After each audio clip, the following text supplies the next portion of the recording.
Здравейте, любители на художествената гимнастика! Август мина без нито един турнир у нас, но това съвсем не означава, че клубовете си почиваха. Напротив, въпреки ваканционния период, момичетата и треньорите не спряха подготовка.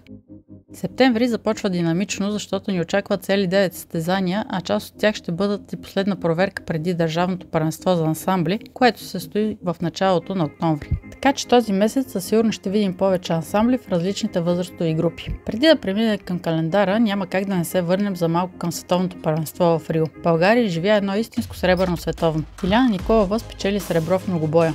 Резултат, който страната ни не бе постигала от времето на Симона Пейчева през 2001 година. Тя добави още 2 сребърни медала на обръч и лента и бронз на бухалки. Ева Брезелиева също показа силно представяне, като завърши 8 в многобоя. А заедно с ансамбъла двете допринесоха България да се нареди на второ място в отборната надпревара. Исторически успехи, които дават тон за новия сезон. И така, да видим какво предстои през септември у нас. Между 11 и 14 септември в календара на Българска федерация по художествена гимнастика фигурира държавният турнир Magic Cup в Горна Малина, организиран от клуб Теа Денс. Все още обаче липсва информация в страницата на клуба, а на 12 септември те ще провеждат ден на отворените врати. Затова не е сигурно дали турнирът ще се състои. Ако има новини, ще ги намерите в страницата на клуба във Facebook. В същото време от 12 до 14 септември в София ще се проведе международният турнир Големия приз, организиран от клуб Левски на Герен. И тази година състезанието ще има пълно излъчване благодарение на Сашо от Flexible BG, който ще предостави и система за въвеждане на оценки. Така феновете ще могат да следят състезанието в реално време, а след края му ще остане и пълен запис. За повече информация може да следите както страницата във Facebook, така и официалния им сайт.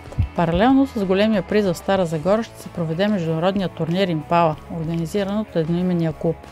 За повече подробности следим страницата на Импала във Facebook. Седмица по-късно, от 19 до 21 септември, отново имаме силен уикенд с 2 турнира. В Сливница ще се проведе Купа Сливница, организирана от клуб Елизабет Ритника, където следим Facebook страницата на клуба за актуална информация. А в София, зала София, ще бъде държавният и международен турнир Златна есен на клуб Феникс. И тук следим за повече информация, програма и стартови списъци, страницата на клуба. За първи път на 20 и 21 септември във Враца клуб Ритмика 89 ще бъде домакин на държавния турнир Мечти без граници. И тук очакваме повече подробности във Facebook страницата на клуба. Последният уикенд на месеца от 26 до 28 септември ще бъде най-натоварен, защото са заявени 3 турнира. Във Варна в зала Спорт Палас клуб Грация организира международния турнир Морски звезди и приз Меглена Михайлова. В същите дни в Бургас, в новата зала Арена Бургас, клуб Триумф ще проведе Златна купа Триумф.